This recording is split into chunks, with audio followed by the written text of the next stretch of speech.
Good morning. I'm Frank Kaufmann. I'm doing a piece this morning that I've entitled Two Selves, Two Energies, A Better World. It's a it's a slightly subtle or complex matter that I intend to present here, but I think I'll be able to get it across. I believe that all of us, or most of us, tend to perceive ourselves as a single being. There's I. In my case, is me, Frank. In your case, you have your self perceived identity. It functions as a singular thing, and you try to work with it on a daily basis and actually on an hourly or moment to moment basis. You're trying to work with something you perceive and treat as a singular thing called I or me, and try to carry that forward in the pursuit of a set of ideals and virtues like goodness, kindness, compassion, and then those that are not particularly on the human giving side that but still are to be celebrated: inquiry, curiosity, creativity, and also on the arena of working to challenge horizons of resistance to accomplish things. I want to establish a company. I want to open a restaurant. I want to open a mechanic shop. And so these are the various elements that we approach as a single entity, I or me. And I'm chasing down the tracks, trying to realize these intentions and these desires: a world of goodness, a world of creativity, and a world of accomplishment. I believe that over time, we come to discover that what most people, I think, probably imagine or think of or identify as two sides of myself. We might call it a good side and a bad side. There are sides of myself that contribute positively to the successful attainment of our desires in any of these three areas. If it's the effort to start a company or write a book or something like that, there is self-discipline, there's avoiding distractions, there's remaining seated at your work instead of at the fridge or at the coffee machine every 5 minutes, or thumbing through a magazine, or lost in a set of websites or social media. There's discipline in which I wall off the temptations and the encroachments, and I stick to what I'm pursuing or what I'm after. On the effort to create a good, moral, compassionate, virtuous side, there's various spiritual practices and regimen. It might include waking up early enough every morning so that there's an undisturbed time that I devote entirely to the pursuit of scripture or prayer or meditation or whatever my practice might be, that I don't wake up at the last minute, day by day by day, and rush manically to get my makeup on or my clothes on and kind of barely get out of the house. And my day goes well enough. By the time I get to the office, I'm kind of more or less myself. I have the capacity to give a smile or a greeting, or if I'm a witty or clever type, to give some kind of funny little start to the day. And then I'm rolling in. I'm doing good. I'm making a joke about being no good without my coffee or whatever. And the day goes on and it ends. No problem there. This can go on for days, weeks, years, in which I never find or never manage to preserve and protect some time in the morning to take a good, solid account of my progress in whether or not I'm actually progressing it and improving at the types of self-negation, the types of sacrificial behavior, the types of other orientedness that genuinely requires building those muscles in order to make myself good. So there's a good side of myself that does manage to persistently get up early for this kind of odd and invisible and elusive pursuit of mere things like goodness and virtue and moral strength and fortitude. These are elusive. They're hard to see. They don't result in a building on the ground like my new restaurant or my new offices, or And then there are the development of those qualities that make us of interest and make our lives of interest. Those creative sides of myself, my writing, my thinking, my speaking, my artwork, and so forth. My creativity, and then there are the pursuits of genuine, enduring, solid, substantial accomplishments, which could include external things like wealth, the buildup of wealth, or having the nicest car on the block, or whatever just requires stick to itness. So so for all of these three things, there's what we tend to call my good self, or my better side, or the positive side of myself, and then there's the negative side of myself, my greediness, my selfishness, my laziness, my sloth, my my inability to keep focused on anything for more than a minute, my breaking every determination I set for myself. Okay, today I'm going to avoid sweets, and then by 3 o'clock I've finished, my first pint of ice cream. Well, there's a side of the self that just doesn't do. Or I got to make these calls today. Oh, I got to finish this accounting form today, or I got to submit these papers by.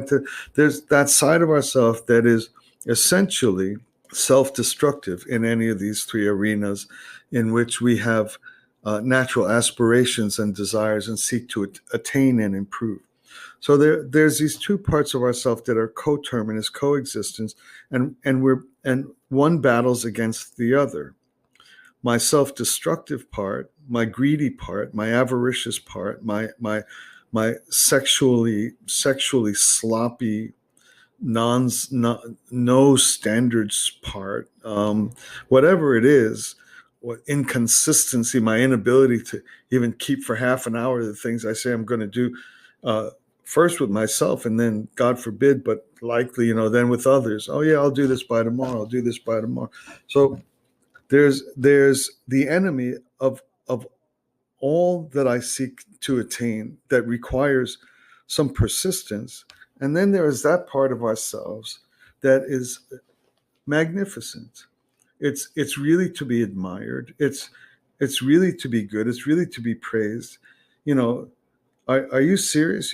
You're actually getting up out of bed unnecessarily early, out of the nice warm blankets, into cold feet on the floor, kind of struggling to do something for what? To be a better person, to read the Bible, to read the Gita, or you know, this is something to be honored, to be proud of, to be impressed by. There's a side of ourselves, and it's always there, that is genuinely should be upheld, and praised, and admired. I myself should admire that part of myself.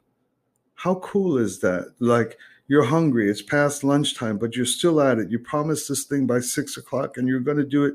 You're going to do it by 6 o'clock. How great is that? You could do it by 7, but you keep your word to yourself, or you keep your word to the person who's staying that extra hour waiting for the piece that you promised to produce. That side of every human being, for actually every human being, even from the worst, from the genuine criminal who should all but be executed, seriously, or to the street person who has no big, just lives in misfortune rather than misdeed, all the way up to the head of some great company, or some great thing that does good for thousands of people. Every last human being has this coterminous, co-living double side of their own selves. That side which is genuinely to be admired and looked up to, even by my own self. Damn it, that's great. That's great. You said you'd have it by Friday, and somehow or another, you had to miss a party. You had to miss a night's sleep, and you did it. This is to be praised by God, and by others, and by me, by you. And then there is this persistent, ever-present enemy of the good I seek to attain. As I said earlier, it's lazy, it's slothful, it's undisciplined, it's greedy, It's excessively greedy. It's unnecessarily greedy. It's petty. It's spiteful. And all of these things are self destructive. And there they sit in me, in us.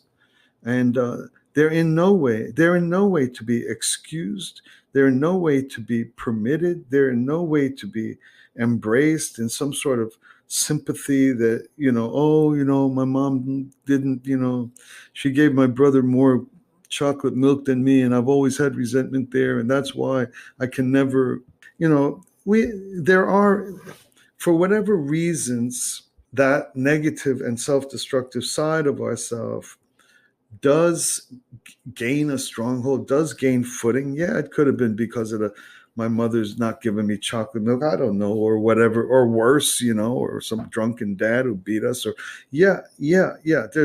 But we don't want it there just because we can account for how it arose or took hold.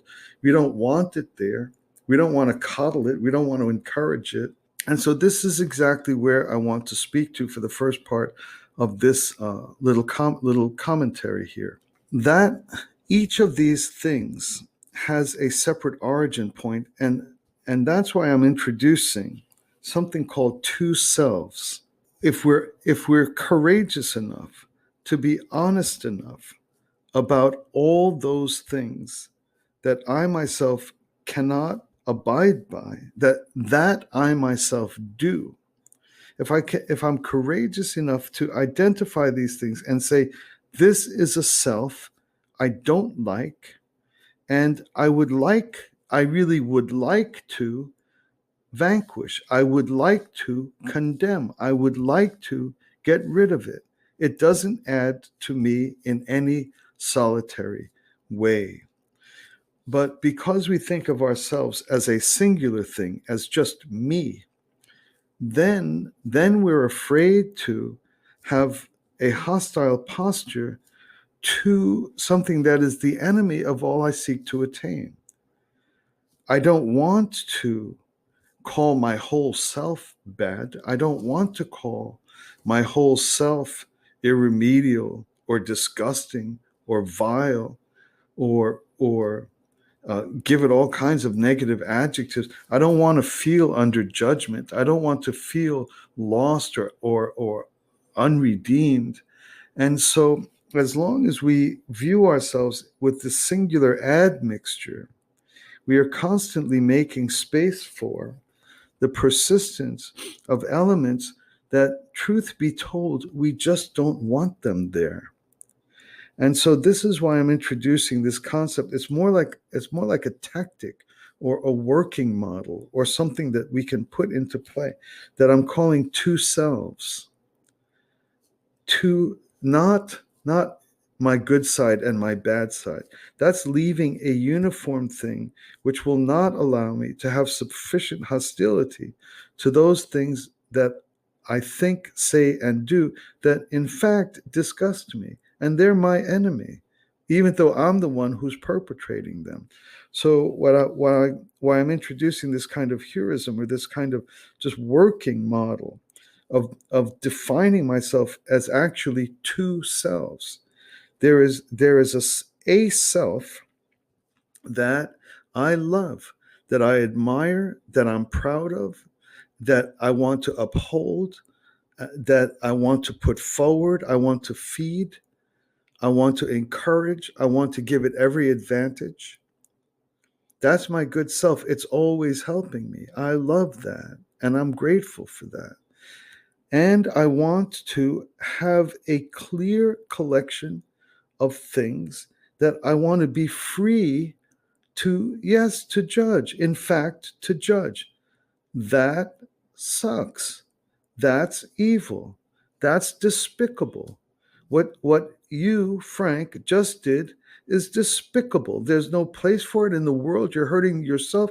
You're hurting the world. And I want to be free to condemn that. And so as long as I'm operating with this sense of me, I can't feel free to condemn anything I do because I'm afraid of it creeping back over the whole of me and say, oh, I'm a bad person, nobody can love me, I do despicable things. And so I'm creating this little piece of conversation here to introduce the practical benefit of clearly dividing myself into two selves, and and understanding and identifying that and ultimately, you're not going to take a buzzsaw down the center of your you're not going to fall into two halves.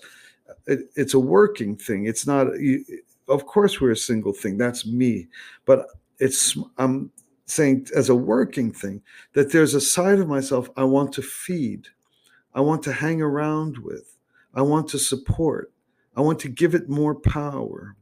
And there's a side of myself that I want to deny, to denounce, to judge, to condemn, to revile. I want to be completely free, not to have any space for those things.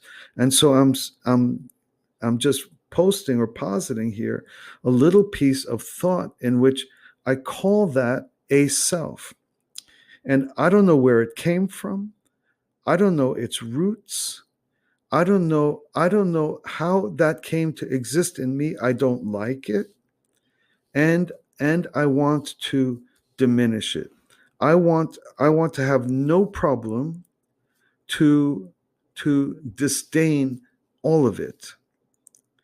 And I want to find out exactly how to make it go away. I don't want it there.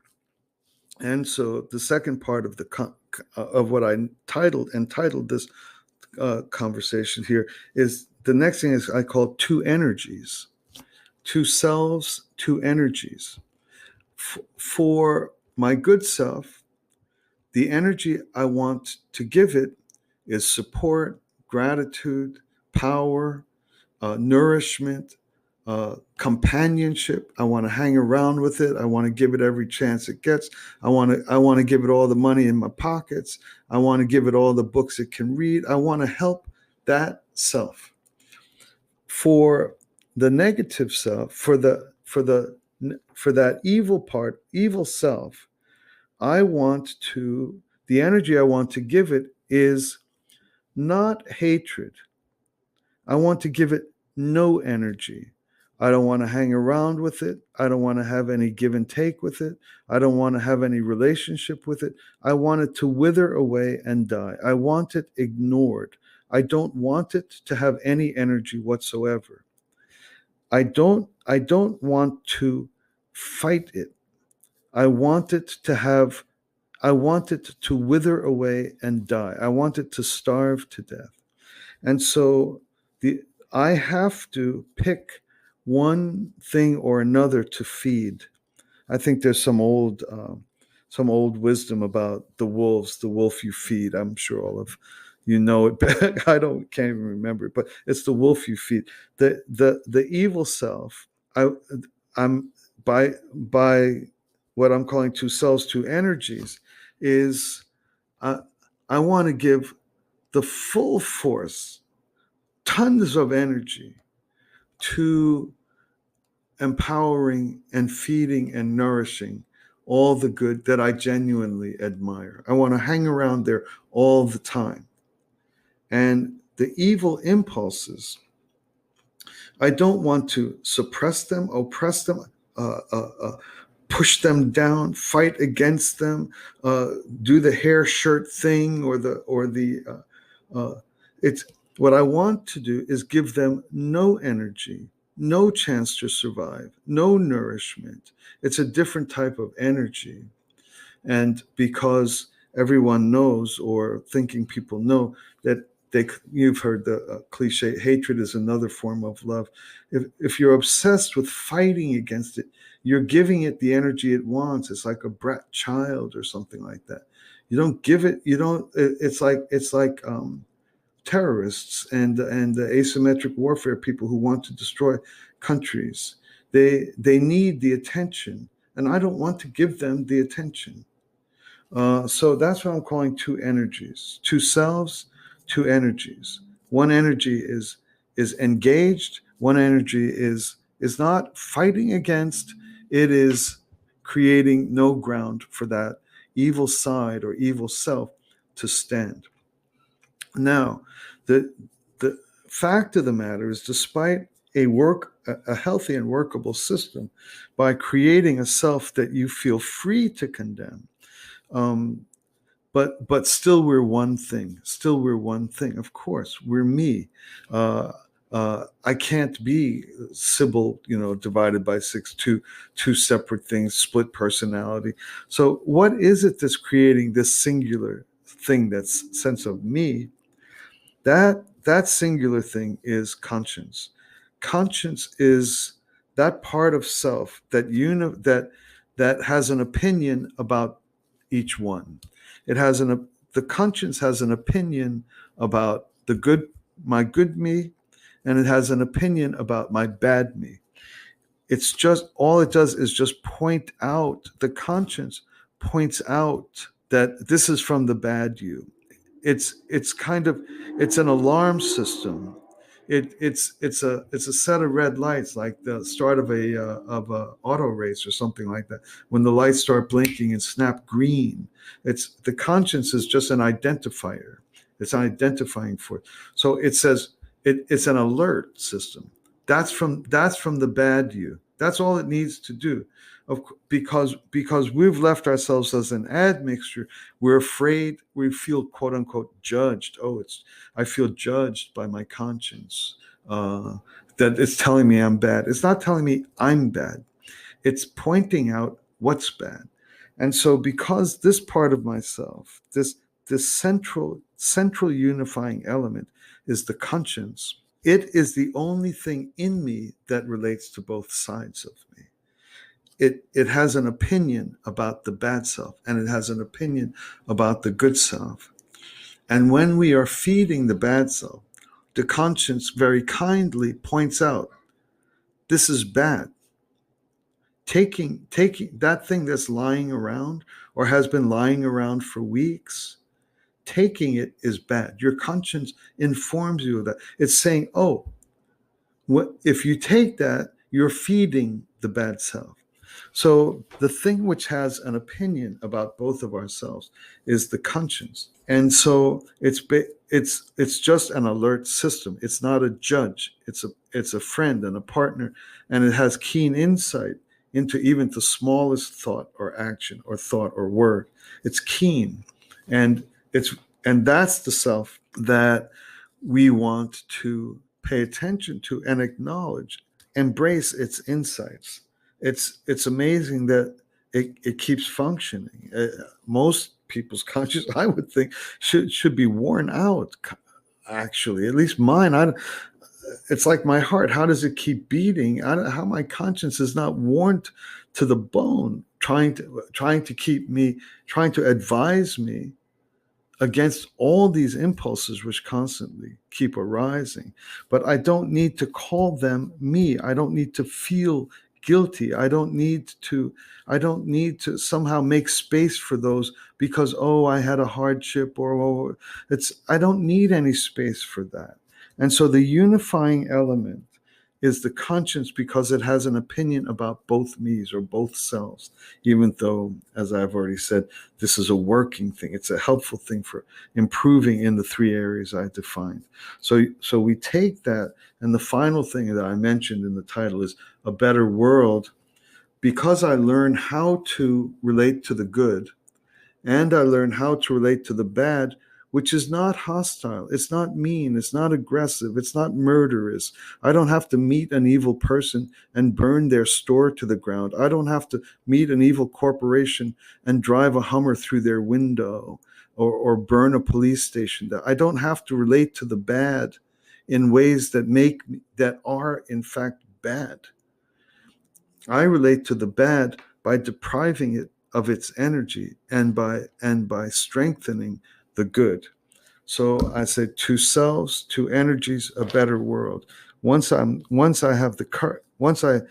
make use of the reality that there are two selves, I don't know where the good one comes from. I don't know how. I do not know where it comes from. But that's the one I want to feed and nourish. The bad one, I don't know where it comes from. It's not me. It's not. It doesn't make any sense. It's self-destructive, and yet I do it.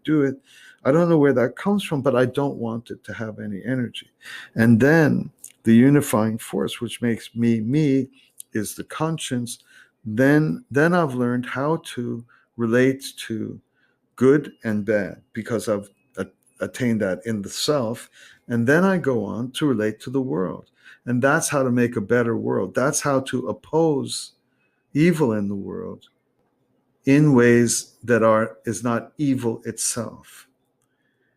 I'm depriving the wherewithal to that which harms people by strengthening, nourishing, and feeding the good. So this inner work to selves, to energies, yields the technique and means and success in the movement toward a better world, a world with better people, more good, more compassionate, less greedy, less avaricious, less sexually licentious, toward interesting people that are inquisitive, curious, creative, productive, and accomplished people who have the stick-to-itness and wherewithal. Uh, and these three will make a better world. It will start with creating or just using that tool to have call a bad self, and then at last have the freedom to be dead against it all the time without feeling, oh, this is going to make me think I'm a bad person. You're not a bad person. There's something in you, you don't know where it comes from, that is self-destructive against you, and it does not deserve any of your support. Okay, thanks a lot for listening. Look forward to be with you again soon.